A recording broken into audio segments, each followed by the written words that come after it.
أعوذ بالله من الشيطان الرجيم. بسم الله الرحمن الرحيم. سيقول السفهاء من الناس ما ولاهم عن قبلتهم التي كانوا عليها قل لله المشرق والمغرب يهدي من يشاء إلى صراط مستقيم. وكذلك جعلناكم أمة وسطا لتكونوا شهداء على الناس ويكون الرسول عليكم شهيدا. وما جعلنا القبلة التي كنت عليها إلا لنعلم من يتبع الرسول ممن ينقلب على عقبيه وإن كانت لكبيرة إلا على الذين هدى الله وما كان الله ليضيع إيمانكم إن الله بالناس لرءوف رحيم. قد نرى تقلب وجهك في السماء فلنولينك قبلة ترضاها فول وجهك شطر المسجد الحرام وحيث ما كنتم فولوا وجوهكم شطره وإن الذين أوتوا الكتاب ليعلمون أنه الحق من ربهم وما الله بغافل عما يعملون. ولئن أتيت الذين أوتوا الكتاب بكل آية ما تبعوا قبلتك وما أنت بتابع قبلتهم وما بعضهم بتابع قبلة بعض ولئن اتبعت أهواءهم من بعد ما جاءك من العلم إنك إذا لمن الظالمين. الذين آتيناهم الكتاب يعرفونه كما يعرفون أبناءهم وإن فريقا منهم ليكتمون الحق وهم يعلمون. الحق من ربك فلا تكونن من الممترين.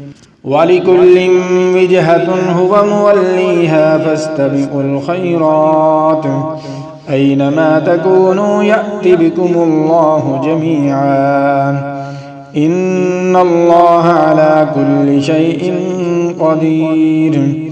ومن حيث خرجت فول وجهك شطر المسجد الحرام وإنه للحق من ربك وما الله بغافل عما تعملون. ومن حيث خرجت فول وجهك شطر المسجد الحرام وحيث ما كنتم فولوا وجوهكم شطره لئلا يكون للناس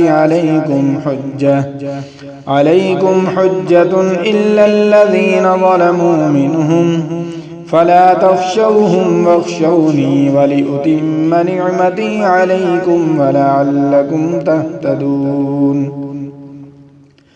كما أرسلنا فيكم رسولا منكم يتلو عليكم آياتنا ويزكيكم ويعلمكم الكتاب والحكمة ويعلمكم ما لم تكونوا تعلمون. فاذكروني أذكركم واشكروا لي ولا تكفرون. يا أيها الذين آمنوا استعينوا بالصبر والصلاة إن الله مع الصابرين. ولا تقولوا لمن يقتل في سبيل الله أموات بل أحياء ولكن لا تشعرون ولنبلونكم بشيء من الخوف والجوع ونقص من الأموال والأنفس والثمرات وبشر الصابرين الذين إذا أصابتهم مصيبة قالوا إنا لله وإنا إليه راجعون أولئك عليهم صلوات من ربهم ورحمة وأولئك هم المهتدون إن الصفا والمروة من شعائر الله فمن حج البيت أو اعتمر فلا جناح عليه أن يطوف بهما ومن تطوع خيرا فإن الله شاكر عليم إن الذين يكتمون ما أنزلنا من البينات والهدى من بعد ما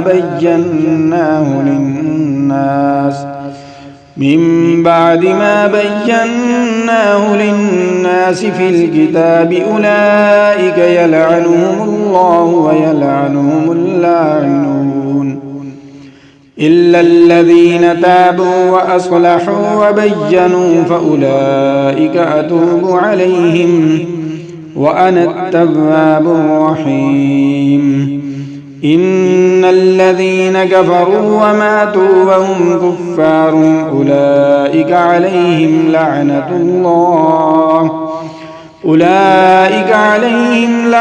الله والملائكة والناس أجمعين خالدين فيها لا يخفف عنهم العذاب ولا هم ينظرون وإلهكم إله واحد لا إله إلا هو الرحمن الرحيم إن في خلق السماوات والأرض واختلاف الليل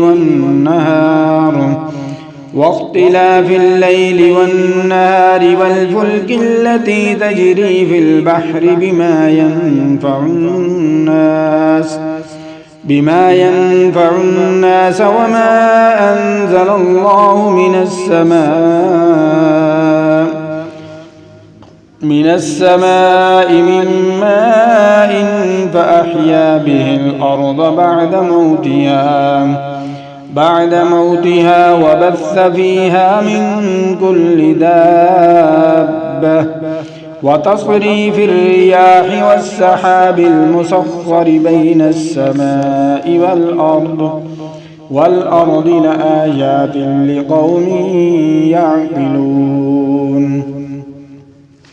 ومن الناس من يتخذ من دون الله أندادا يحبونهم كحب الله والذين آمنوا أشد حبا لله ولو يرى الذين ظلموا إذ يرون العذاب أن القوة لله جميعا وأن الله شديد العذاب إذ تبرأ الذين اتبعوا من الذين اتبعوا ورأوا العذاب وتقطعت بهم الأسباب وقال الذين اتبعوا لو أن لنا كرة فنتبرأ منهم كما تبرأوا منا كذلك يريهم الله أعمالهم حسرات عليهم وما هم بخارجين من النار يا أيها الناس كلوا مما في الأرض حلالا طيبا ولا تتبعوا خطوات الشيطان إنه لكم عدو مبين إنما يأمركم بالسوء والفحشاء وأن تقولوا على الله ما لا تعلمون.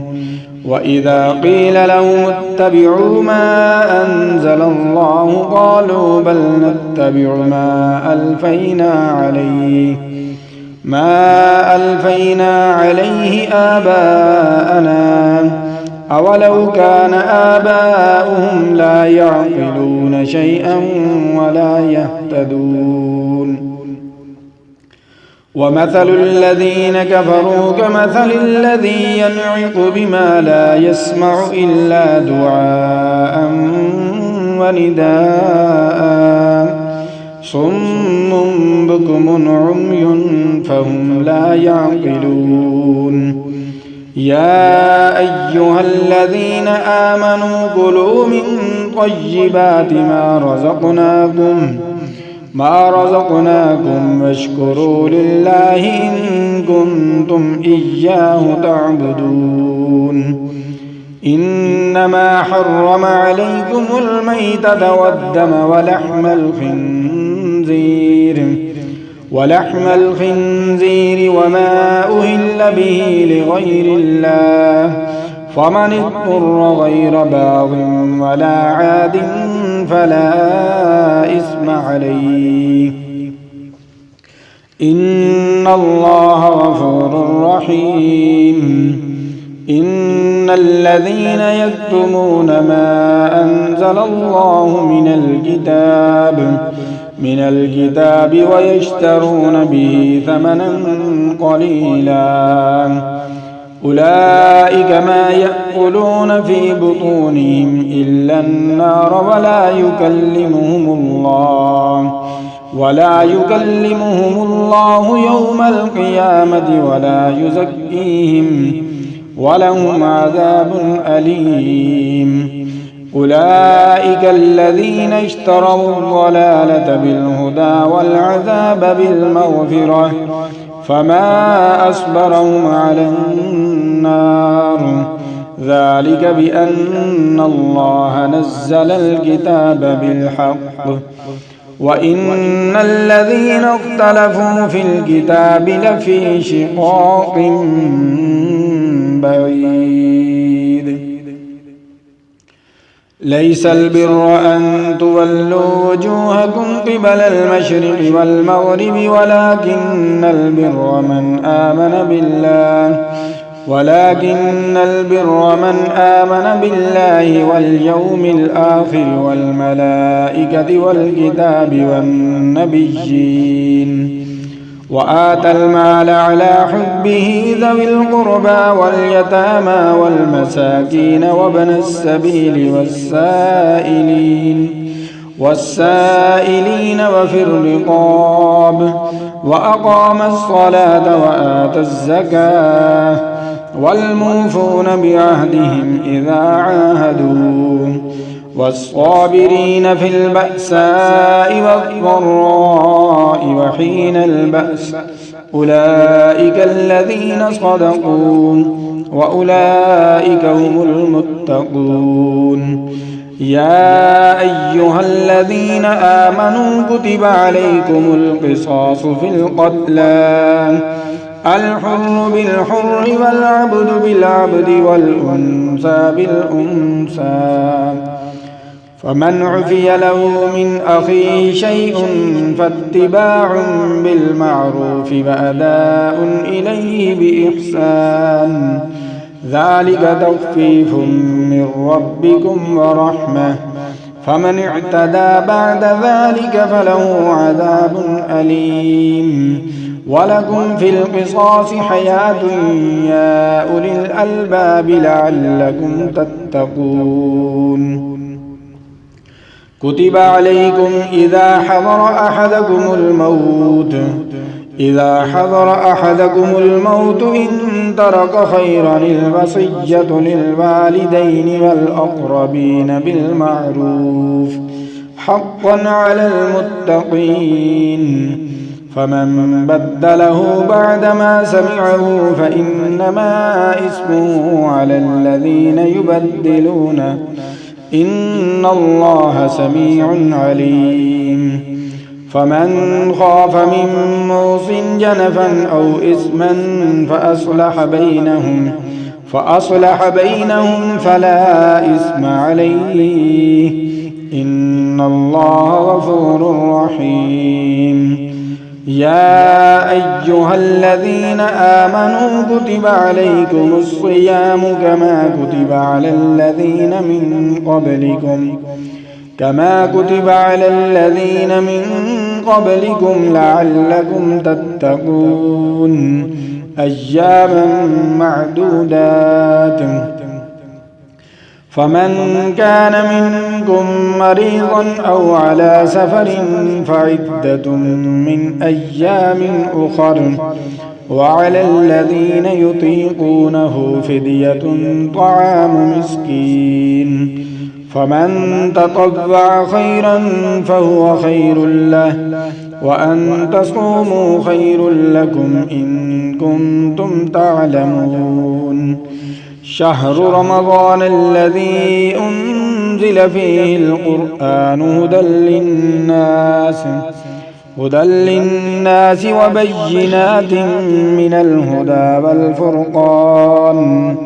فمن شهد منكم الشهر فليصم ومن كان مريضا أو على سفر فعدة من أيام أخر يريد الله بكم اليسر ولا يريد بكم العسر ولتكملوا العدة ولتكبروا الله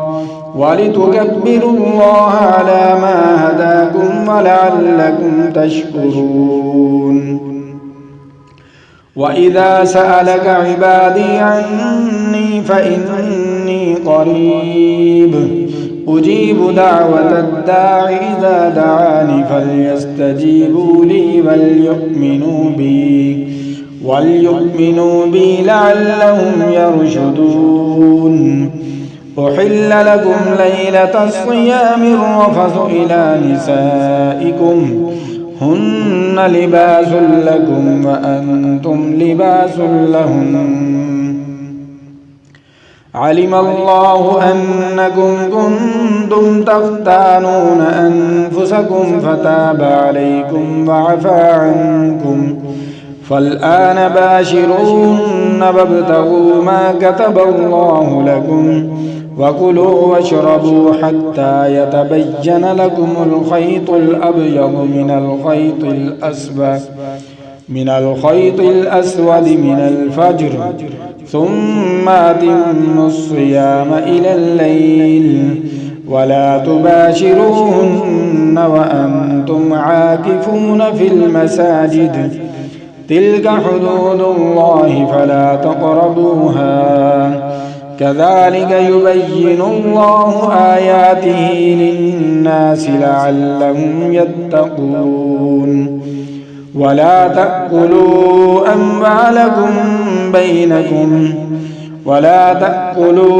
أموالكم بينكم بالباطل وتدلوا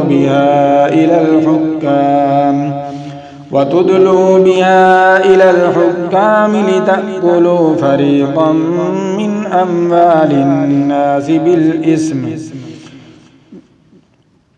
بالإثم وأنتم تعلمون. يسألونك عن الأهلة قل هي مواقيت للناس والحج وليس البر بأن تأتوا البيوت من ظهورها ولكن البر من اتقى وأتوا البيوت من أبوابها واتقوا الله لعلكم تفلحون.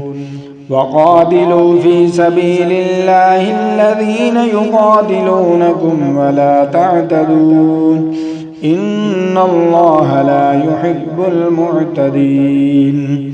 واقتلوهم حيث ثقفتموهم وأخرجوهم من حيث أخرجوكم والفتنة أشد من القتل ولا تقاتلوهم عند المسجد الحرام حتى يقاتلوكم فيه فإن قاتلوكم فاقتلوهم كذلك جزاء الكافرين فإن انتهوا فإن الله غفور رحيم وقاتلوهم حتى لا تكون فتنة ويكون الدين لله فإن انتهوا فلا عدوان إلا على الظالمين الشهر الحرام بالشهر الحرام والحرمات قصاص فمن اعتدى عليكم فاعتدوا عليه بمثل ما اعتدى عليكم واتقوا الله واعلموا أن الله مع المتقين وأنفقوا في سبيل الله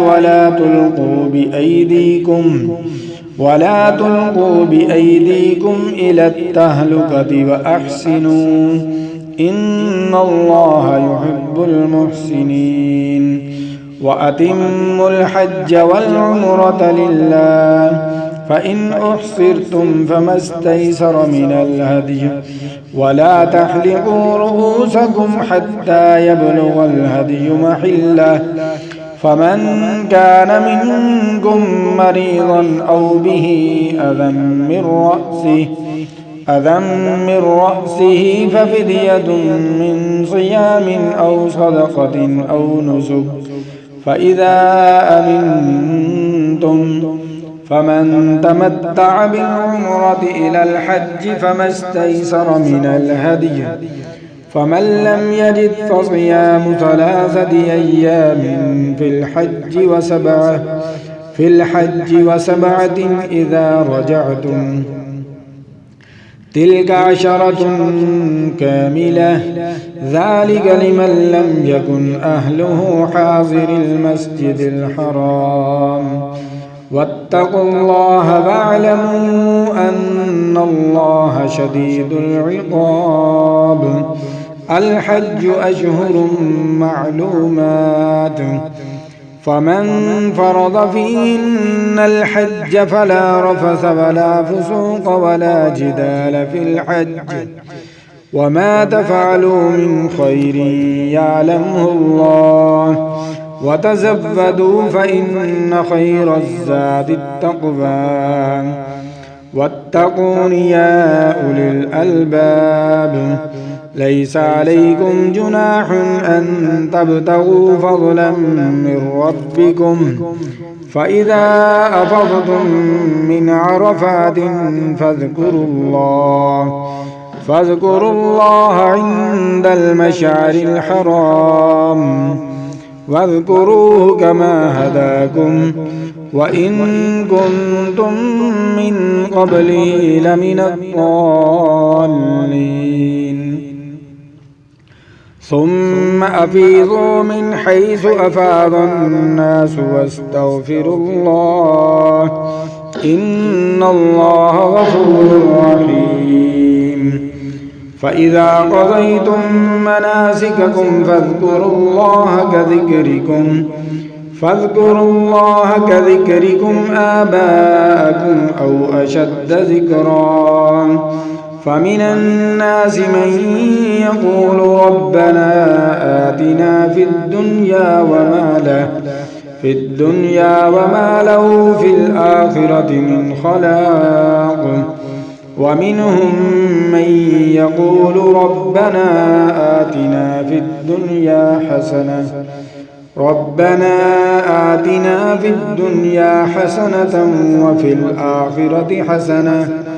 وفي الآخرة حسنة وقنا عذاب النار أولئك لهم نصيب مما كسبوا والله سريع الحساب واذكروا الله في أيام معدودات فمن تعجل في يومين فلا إثم عليه، ومن تأخر فلا إثم عليه لمن اتقى. واتقوا الله واعلموا أنكم إليه تحشرون. ومن الناس من يعجبك قوله في الحياة الدنيا ويشهد الله على ما في قلبه وهو ألد الخصام. وإذا تولى سعى في الأرض ليفسد فيها ويهلك الحرث والنسل، والله لا يحب الفساد. وإذا قيل له اتق الله أخذته العزة بالإثم فحسبه جهنم ولبئس المهاد. ومن الناس من يشري نفسه ابتغاء مرضات الله، والله رؤوف بالعباد. يا أيها الذين آمنوا ادخلوا في السلم كافة ولا تتبعوا خطوات الشيطان إنه لكم عدو مبين. فإن زللتم من بعد ما جاءتكم البينات فاعلموا أن الله عزيز حكيم. هل ينظرون إلا أن يأتيهم الله في